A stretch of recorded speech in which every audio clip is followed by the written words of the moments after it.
ആദം നബി അലൈഹി ഇസ്ലാമിന് സുജൂദ് ചെയ്യാൻ വേണ്ടി അള്ളാഹു കൽപ്പിച്ചപ്പോൾ അള്ളാഹുവിന് നേരെ അഹങ്കാരം കാണിച്ചവൻ, പാപം, അഹങ്കാരം, അസൂയ, വഞ്ചന, എന്നെ തേയിൽ നിന്നും സൃഷ്ടിച്ചു, ആദമിനെ മണ്ണിൽ നിന്നും സൃഷ്ടിച്ചു, അതിനാൽ ആദമിന് ഞാൻ സുജൂദ് ചെയ്യില്ല എന്ന് അഹങ്കാരം കാണിച്ചവൻ. നമ്രൂദ്, ഇബ്രാഹിം നബി നേരിട്ട വലിയ സാമ്രാജ്യത്തിന്റെ രാജാവ്, അഹങ്കാരത്തിന്റെ പടത്തലവൻ, താൻ മരിപ്പിക്കുകയും ജീവിപ്പിക്കുകയും ചെയ്യുമെന്ന് അവകാശപ്പെട്ടവൻ, ഒരിക്കൽ ഇബ്രാഹിം നബി അലൈഹി ഇസ്ലാമിനെ തീയിലിട്ട് കൊല്ലാൻ ശ്രമിച്ചവൻ, ഒടുവിൽ അള്ളാഹു അയച്ച ഒരു ചെറു കൊതുക് അവന്റെ മരണത്തിന് കാരണമായി. ഫിർഔൻ, മൂസാ നബി നേരിട്ട ഈജിപ്തിലെ ക്രൂരനായ രാജാവ്, താൻ അള്ളാഹുവാണെന്ന് പ്രഖ്യാപിച്ചവൻ, അന റബ്ബുക്കും ആകല, ഞാൻ നിങ്ങളുടെ പരമദൈവം.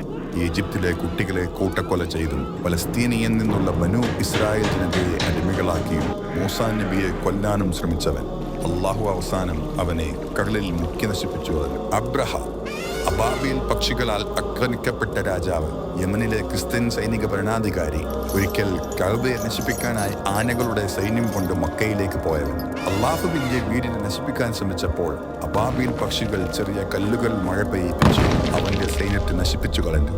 ഒടുവിൽ അബ്രഹാം രോഗബാധിതനായി മരണമടഞ്ഞു.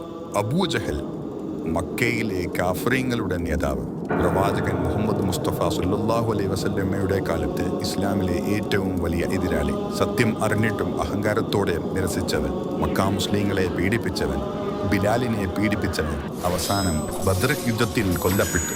യസീദ്, കർബലയിലെ ഇരുണ്ട ചരിത്രം, ഉമയ്യത്ത് ഭരണാധികാരി, നിഷ്കർഷം, അധികാരം, അനീതിയുടെ പ്രതീകം, അച്ചടക്ക വിരുദ്ധ പ്രവൃത്തികൾ ചെയ്തിരുന്നവൻ, കർബലയിൽ ഇമാം ഹുസൈൻ റളിയല്ലാഹു അൻഹുവിനെയും കുടുംബത്തെയും കൊല്ലാൻ ഉത്തരവിട്ടവൻ. യഅജൂജ് മഅജൂജ്, മനുഷ്യരാശിയിൽ നിന്നും ജനിച്ച ക്രൂര ജനത, ദുൽഖർനൈൻ അവരെ ഒരു ഭീമൻ മതിലിനകത്ത് കൂട്ടിയിട്ടു. അവർ നാശം, കൊലപാതകം എന്നിവയുടെ പ്രതീകങ്ങൾ. അന്ത്യനാളിൽ മതിൽ തകർത്ത് അവർ പുറത്തേക്ക് വരും. ഭൂമിയിലാകെ അവർ വ്യാപക നാശം വിതറും. ദജ്ജാൽ, ലോകത്തിലെ ഏറ്റവും വലിയ ഫിത്ന, ലോകത്തെ പരീക്ഷിക്കാൻ അള്ളാഹു അയക്കുന്ന ഏറ്റവും വലിയ കള്ളനും വഞ്ചകനും, അത്ഭുതങ്ങൾ കാട്ടി താൻ അള്ളാഹു ആണെന്ന് അവകാശപ്പെടും. വരണ്ട ഭൂമിയിൽ അവൻ വെള്ളം നിറയ്ക്കും, മരിച്ചവരെ അവൻ ജീവിപ്പിക്കും, മനുഷ്യരെ വലിയ തോതിൽ വഴിതെറ്റിക്കും. അവന്റെ കാലത്തെ മനുഷ്യരുടെ ഈമാൻ ശക്തിയോടെ പരീക്ഷിക്കപ്പെടും.